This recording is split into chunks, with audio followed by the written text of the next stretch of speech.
I was halfway under the hood of an old Toyota Land Cruiser when my phone buzzed in my back pocket. It was covered in grime, and I almost didn't check it, but I pulled it out, wiped it on my jeans, and tapped the screen. It was her. The name lit up like something out of the past. Something I'd shoved deep down and left there for over a year. My ex-fiancée. The same woman who walked out of our apartment one morning with a duffel bag and said she needed to travel and figure out who she is outside of being someone's future wife. I remember standing there that day, still holding the frying pan, eggs burning in the skillet. She was expecting a scene. Tears, begging, maybe a fight. I didn't give her one. I just said, okay. And that was that. Now here she was back. Her message said, I'm done searching. I know who I am. I'm ready to be your girl again. I stared at it for maybe 5 seconds, then locked the screen and shoved the phone back in my pocket. I wasn't going down that road. That afternoon, 2 more messages came through. I didn't read them. The next day, a voicemail. I didn't listen. By the time I hit Thursday morning, I'd stopped checking altogether. But Friday, that's when the real show started. I was in the garage, tightening a busted alternator on the same Land Cruiser, when the doorbell rang. I heard it from inside, muffled. Then the front door opened. Tara, you want to get that? I yelled, wiping my hands on a shop rag. A second later, I heard voices.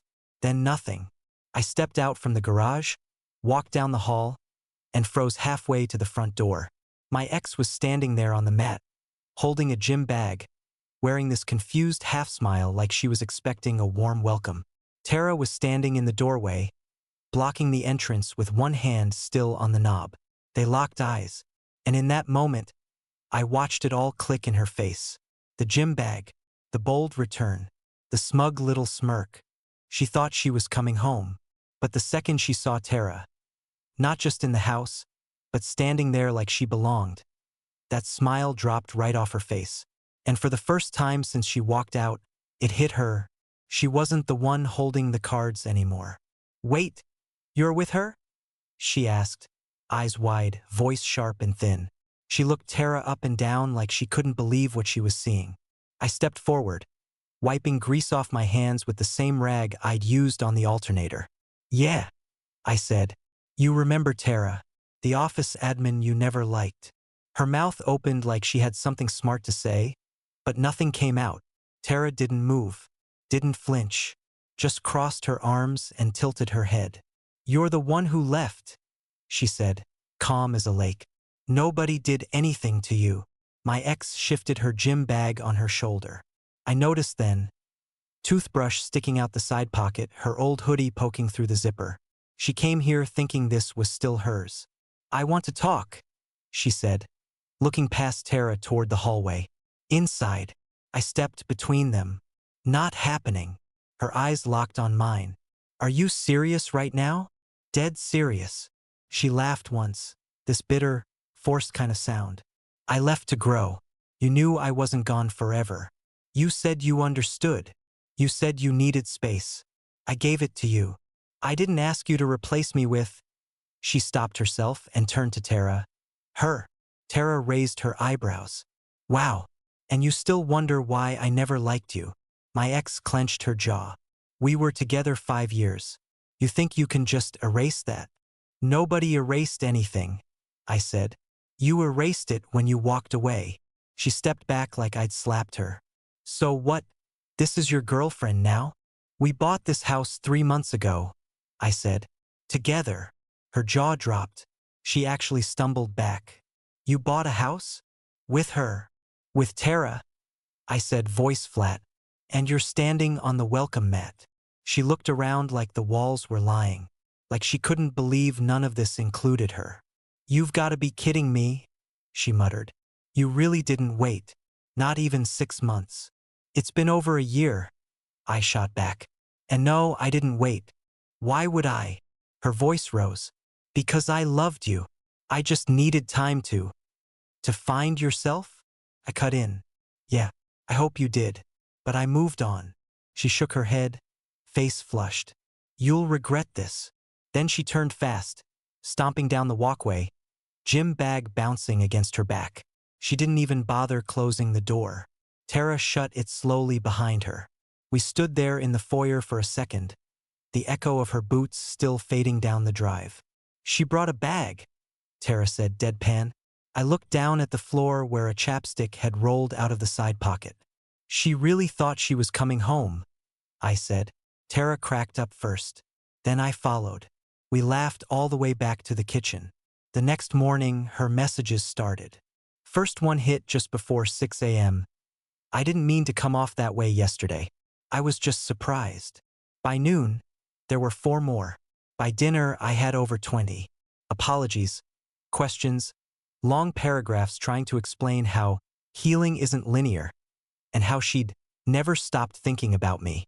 By day 2, it got darker. The voicemails came in waves, crying, shouting, then whispering like we were still close, like we had inside jokes or shared memories that meant something now. At breakfast, Tara sat across from me scrolling through my phone, toast in one hand, completely unbothered. She typed out a whole manifesto at 3 a.m., she said. "Want me to read it?" I shook my head. "She's spiraling. She's wasting your iCloud space." She set the phone down and grabbed her coffee. "Time to block her?" I nodded but didn't do it yet. That afternoon, another one popped in. "We need to talk in person, please." I didn't reply. That night, her car showed up. I was in the garage with the radio low, working on a dirt bike carburetor, when the driveway lights triggered. I looked up and saw her old Civic parked across the street. Engine running, headlights off. I walked out, wiped my hands, stood at the edge of the driveway. She didn't get out, just sat there, window halfway down like she was waiting for a cue. I didn't raise my voice. I didn't move closer. I just said, "You need to go, right now." She didn't answer. "You're not welcome here," I said. "If you don't leave, I will call the cops." That got her. She rolled the window all the way down. "You wouldn't do that. Try me." We locked eyes for maybe 5 seconds. Then she peeled off. No words. Didn't even look back. I didn't have to report her. Didn't need to. Just the word cops was enough. When I walked back in, Tara was rinsing dishes. She didn't even ask what happened. "She gone?" she said over her shoulder. "Yeah." She gave a half smile. Sometimes the threat is enough. I sat down, pulled out my phone again, and scrolled through the flood of text still pouring in. That night, I finally hit block. But deep down, I knew she wasn't done. The next morning, I was in the kitchen finishing Tara's coffee the way she likes it.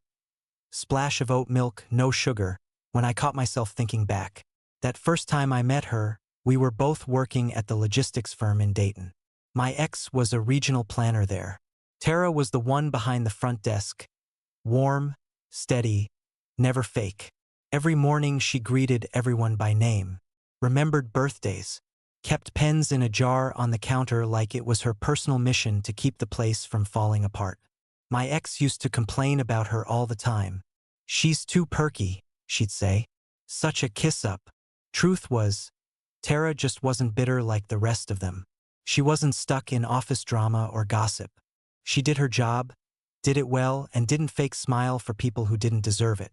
That made her a threat. Back then, I didn't really talk to her much, just a few polite exchanges. But I remembered how she carried herself, how she made people feel like they mattered without trying so hard. Then the breakup happened. 3 months after my ex walked out, I ran into Tara at a supply warehouse. I was picking up some industrial-grade shelving for a garage build-out. She was at the counter arguing with the guy about a botched delivery. Same sharp eyes, same cool voice. "Didn't expect to see you here," I said. She looked me over, smiled. "Didn't expect to be here. Starting a courier service. Got a guy flaking on my crates." I laughed. "You serious?" "Dead serious. I've got 2 vans and a clipboard. That counts, right?" We exchanged numbers. At first, I figured I might help her run a few routes, make some side cash. But within a few weeks, I was in it with her, route planning, scheduling, getting vendors lined up. She was focused, direct, and way more organized than I was. By month 3, we had a rhythm. I handled the logistics and dispatch tech. She dealt with clients, branding, and payroll. We opened our own little dispatch hub in Middletown. Concrete floors, second-hand desks, 2 whiteboards we got from a school auction. No heat for the first 2 months. But it worked. The partnership was easy. Everything else? That crept in. First dinner happened after a long Friday run. We were both starving. Nothing left in the fridge but stale granola bars and Red Bull. She said, "Let's get real food. Your treat." We hit this hole-in-the-wall barbecue joint around the corner. Sat in a booth near the back. Talked about everything but work. That's when I realized I was way past admiring her. There was no drama with Tara. No performative nonsense. She never had to convince me she was independent. She just was. She didn't ask for space or clarity. She showed up and stayed consistent. Dinner turned into Sunday errands. Errands turned into weekends in.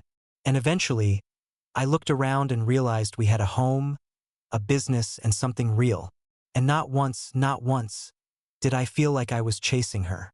2 days later, she started again, this time from a different number. The first call I let go to voicemail. Same story. We were together 5 years. Like the number somehow meant more than the way she ended it. I blocked the number. She called again. New number. Same line. Different tone, more desperation. Just talk to me. I deserve that much. I didn't respond. The following Monday, she showed up at our dispatch office. I was in back updating the routing software when I heard the front door chime. A pause. Then Tara's voice. Smooth, calm, professional. "Hi. We don't take walk-ins." "I'm not here for business," my ex replied. "I'm here for him." I stood up from my desk and walked to the front. Tara was already positioned between her and the hallway. My ex spotted me immediately. "We need to talk," she said. "Alone." "No, we don't," I said. "Yes, we do." She stepped forward. "You owe me closure." I looked her straight in the face. "I don't owe you a damn thing," she scoffed. "So this is how it is now? You think this," she motioned around the office, "is your happy ending? With her?" Tara didn't move. "You can insult me all you want, but you walked out. Don't rewrite that now." "She's a rebound," my ex snapped. "That's all she is." Tara raised her chin. "You keep telling yourself that. Maybe it'll help you sleep." My ex's face crumbled for a second, then twisted. "I came back. That has to count for something." I stepped in. "Yeah, it counts. It counts as too late. You shouldn't have left." She blinked hard, like she wasn't expecting that to land so sharp. "I needed time. You took it. I used mine to build something better." Her voice cracked. "You really don't care anymore?" Tara spoke up. "He cares about people who show up and stay. That's not you." There was silence. Thick, awkward silence. Then my ex shook her head, stepped back, and let out this bitter laugh. "You two are so smug. Enjoy it while it lasts." She turned and walked out, slamming the door so hard the front blinds bounced. Tara didn't even flinch, just looked at me and said, "Well, that was loud." I let out a breath and leaned against the counter. She stood tall, eyes clear. "You good?" "Yeah, better than ever." And I meant every word. 3 days later, Tara came home from Kroger shaking her head, brown paper bags in hand, smirking like she just walked out of a sitcom. "You're not going to believe who I ran into," she said, dropping a bag on the counter. I didn't even look up. Tell me she wasn't standing in front of the frozen peas. Close. Cereal aisle. Same old side part and fake, oh hey energy. I turned, laughing. What did she say?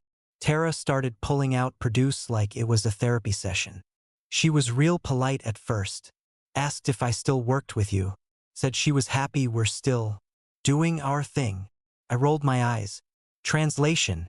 She's fishing. Oh, it gets better, Tara said, holding up a bell pepper. She said she's dating some guy now, a pharmaceutical rep. Drives a Tesla. Flies to Dallas twice a month.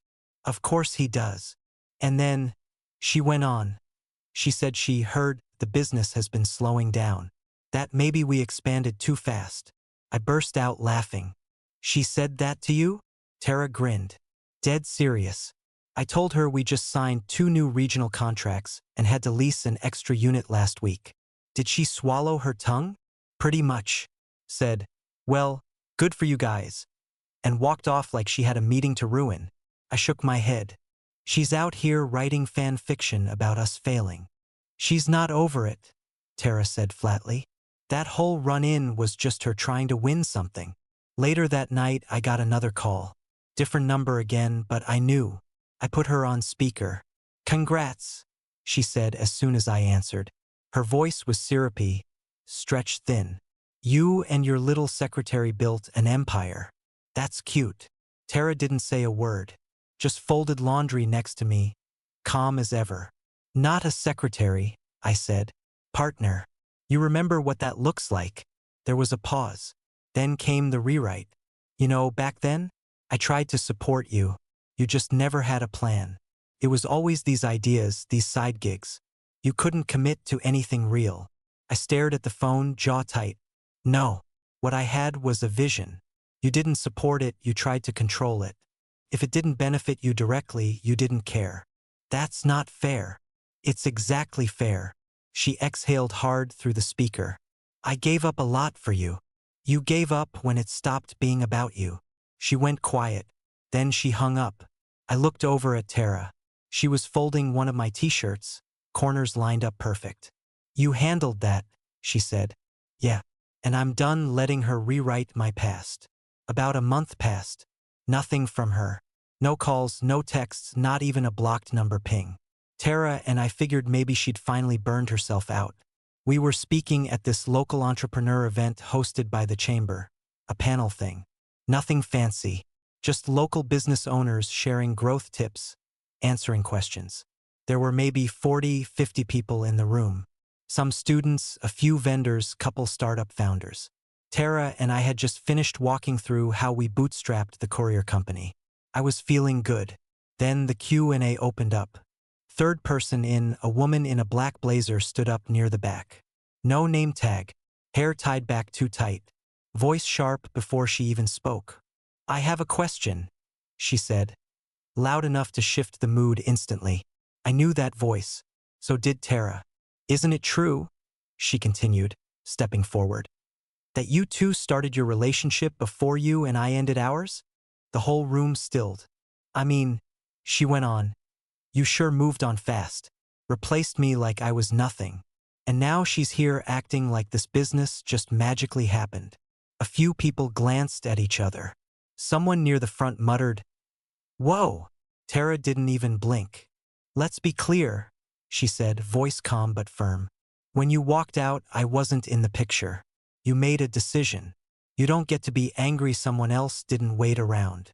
You're just opportunistic, my ex snapped. You saw your shot and took it. Tara smiled lightly. No, I saw someone worth building with. And I showed up when he didn't have anyone in his corner. More murmurs. My chest burned hot, but I kept my voice level. Let's settle this, I said, stepping forward. We weren't together when Tara and I started. Not even close. You left because you needed to find yourself. Remember that? You didn't just leave me. You left everything we were building. She opened her mouth, but I cut her off. Tara didn't steal anything. She earned her place. And she's been in the trenches with me every step since. You don't get to rewrite it because it hurts now. That landed hard. I could feel it. So could the room. Then someone clapped. Then another. And within seconds, the whole damn room was applauding. My ex froze. For a second, I thought she might yell, maybe cry. But she just turned fast, stormed toward the back exit, heels slapping against the floor. Gone before anyone else could say a word. Later that night, after we'd packed up and gotten back to the house, my phone buzzed one last time. Now we're even. No punctuation. No name. Just that. I didn't answer. I blocked the number on the spot. The letter came 6 weeks later, buried under a stack of junk mail. No return address, just my name in handwriting I hadn't seen in over a year. I opened it at the kitchen counter. Quiet. No music playing. Just the soft hum of the fridge. 4 pages. All handwritten. She went all in guilt, regrets, some half-baked insights about emotional distance and how she wasn't ready to appreciate consistency. A full paragraph about our road trip to Asheville. A little heart drawn next to the word coffee. The last page said she wanted to meet. Just 1 hour. Somewhere public. She said she needed closure. I didn't respond. I slid it across the table to Tara. She read every word, then set it down without blinking. "What are you gonna do?" she asked. I pulled out my phone, opened the last number she used, and typed, "No closure needed. Don't contact me again." Sent. 3 minutes later, a new number. "That's it? That's all I get." I blocked that one too. 5 minutes later, another text from another line. "You're really just gonna burn the bridge?" I blocked that one too. No hesitation. That night, we took the letter outside. I grabbed the fire pit from the shed, threw in some old newspaper, and struck a match. Tara held the letter while I lit it. We didn't say anything. No speeches. No send-off. Just watched it curl, blacken, and vanish piece by piece. The last corner of the page with that heart sketch flared up and drifted into the air like it was never real in the first place. The ashes floated. Then they were gone. I didn't feel triumphant. I didn't feel angry. It just felt like an exhale. The next morning, my phone was silent. No unknown numbers. No blocked calls. No more handwritten guilt trips in the mailbox. Maybe she was finally done. Maybe not. Didn't matter. I was drinking coffee on the back deck, Tara beside me, her laptop open as she ran through delivery metrics for the week. I told her what the last text said before I blocked the number. She said, "You'll always wonder what if." Tara didn't even look up. "You?" I shook my head. "I don't wonder. I know. I know exactly how it would have gone. She'd come back. I'd make space. She'd stay just long enough to feel in control again. Then she'd chip away at what I wanted, twist things until they fit her version of life. I'd shrink, she'd stretch, and we'd both end up bitter. She left. That was the choice. Not just a break, she walked. She shut the door and expected the world to hold its breath. I didn't. Tara and I built something real. From nothing. Late nights in that freezing office, busted routers, blown contracts, near-empty bank accounts, and still we showed up for each other. Not perfect, not shiny, but real. We share the load. Decisions, failures, wins. We built a business, a home, a rhythm I don't have to explain or defend. With her, I don't second-guess. My ex never asked what I wanted. Not once. It was always about her, her timing, her freedom, her search for meaning. I was just supposed to wait it out, keep the light on. But I stopped waiting a long time ago. Now I know what I want, and I have it. So if she's still out there, chasing some version of the life she threw away, that's not my problem anymore.